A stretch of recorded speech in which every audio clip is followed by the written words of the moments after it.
Gimana perasaannya nih? Alhamdulillah. Ya namanya kerjaan di TV sekarang, artis bermunculan tiap hari kan gitu. Sekarang platform banyak banget, jadi ya udahlah kalau orang pada bilang udah jarang lihat di TV gitu. Sekarang media udah banyak gitu. Kalau udah dibilang sekarang jadi podcaster, ya alhamdulillah walaupun masih cuma jadi co-host gitu. Cuman aku udah bersyukur aja lah, masih bisa ada wadah atau ada platform yang bisa jadi wadah untuk menunjukkan keeksistensian aku. Kerja bareng atau jadi co-host bareng Kak Igun Kak sendiri Igun gimana? gimana nih, Kak? Menyenangkan gak sih mungkin? Jujur, aku mulai syuting 2007 sampai detik ini udah sekitar kurang lebih 19 tahun ya. Aku baru kerja sama Kak Igun ini baru kali ini jadi co-host. Hal pertama yang aku ingat adalah ketika abis ditanya, Pam mau nggak jadi co-hostnya Igun? Oke, aku mau gitu. Ada sebuah tantangan untuk aku belum pernah kerja bareng sebagai co-hostnya dia. Hari pertama itu datang di lokasi, yang aku ingat adalah Kak Igun ngomong aku, Pam, makasih banyak ya udah mau jadi co-host aku. Itu aku kayak ngerasa kayak oh gosh, Berasa dihargai banget. yes, betul. itu kayak ngerasa kayak yang oke, bismillah, berarti emang mudah-mudahan ini panjang. Tapi nggak mikir panjang kalau ditawarin sama Kak Igun kayak langsung diambil walaupun cuma co-host gitu kan ya? Justru ditawarinnya bukan sama kakak, aku ditawarin sama produsernya kan gitu. Ya aku bilang, oh iya mau deh, aku coba gitu. Dan ternyata Kak Igunnya juga cocok.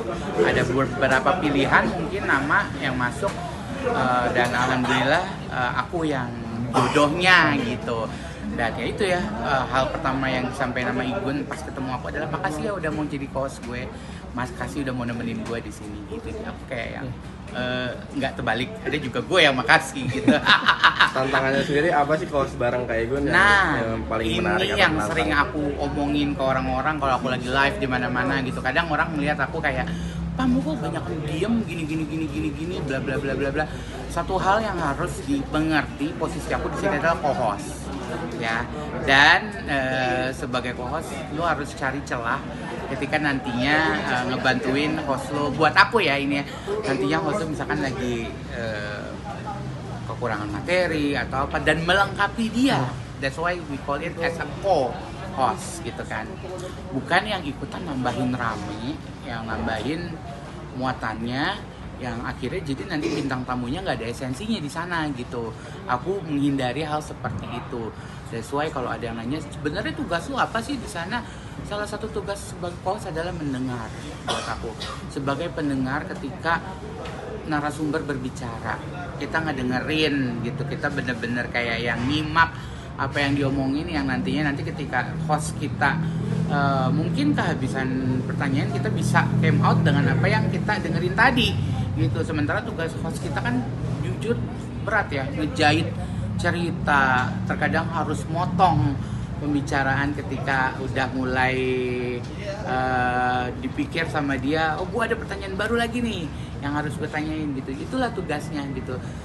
Dan orang nggak banyak tahu, sebagai menjadi pendengar itu sangat penting gitu di dunia talk show, karena namanya kita adalah berdialog, ada waktunya dengerin, ada waktunya ngomong.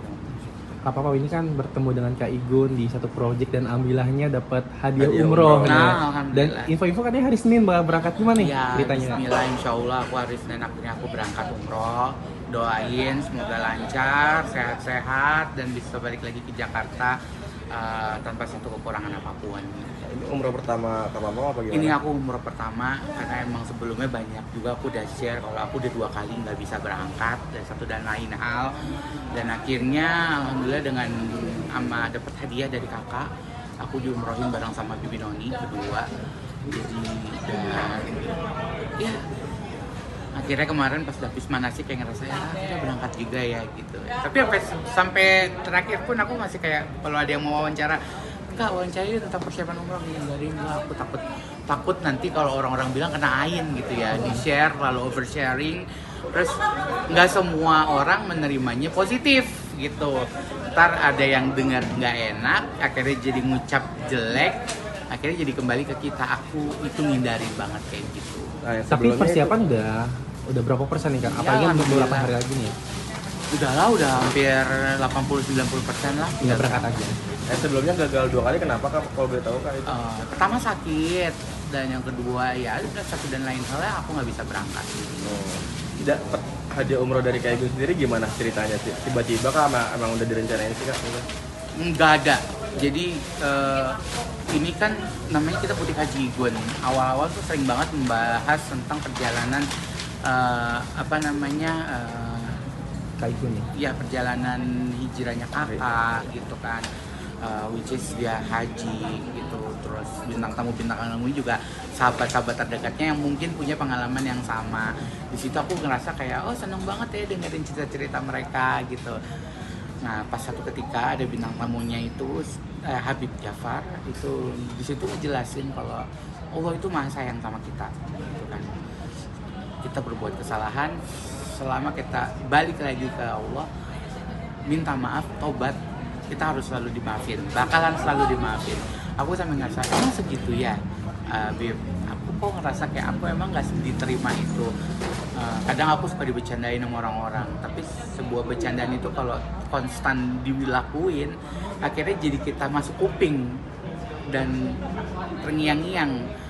Lu kelakuan aja begini, bandel lo, tatoan lo, ini gitu, macem-macem kan. Emang lu diterima lo, sholat lo, apa-apa. Itu udah nempel di kuping, tiba-tiba nggak bisa umroh 2 kali. Rasa nggak kayak, emang bener ya gue nggak diterima itu gitu. Akhirnya waktu itu aku konsultasi lah sama Habibnya. Ternyata sama Habib dibilang nggak bisa kayak gitu, bla bla bla bla. Ceritain, aku situ udah mulai kayak semangat lagi. Oke, bisa gue berangkat gitu. Nggak taunya episode selanjutnya aku punya kejutan setelah bilang, oh ternyata si bapak udah 2 kali nggak bisa umroh. Akhirnya dikasihlah kejutan itu, selamat kamu berangkat umroh dari kakak gitu. Udah Campur aduk ya pastinya kayak banget. Bahkan awal-awal kayak masih serius kayak gitu. Oh ya udahlah. Untuk mencernanya aja butuh beberapa hari gitu, kayak ini bukan konten, ini bukan prank gitu. Berarti insya Allah Senin nanti akan berangkat umroh Insya ya? Allah doain aja biar bisa lancar, biar bisa doa-doanya diterima di sana, dan yang pastinya bisa balik ke Indonesia tanpa kekurangan satu apapun. Yang Kak paling Igun ikut datang diinginkan- nggak? Hah? Kak Igun nanti Nggak. ikut? Enggak, kalau boleh tahu nanti yang paling diinginkan sendiri apa sih? Kan pasti kita berdoa yang benar-benar paling diinginkan Ya. depan Ka'bah. Apa kalau dari Kak Bambang? Kalau aku sendiri aku pengen sehat. Aku pengen sehat 3 kali doa yang aku sehat, keluarga aku sehat, dan ya insya Allah adik aku kan tahun ini mau masuk perguruan tinggi. Aku berdoa Bismillah semoga dia bisa keterima di perguruan tinggi negeri yang dia inginkan, karena aku udah tahu usaha dia untuk belajar seperti apa, tinggal ridho dari Allah aja. Kayak gitu. Amin. Terima kasih.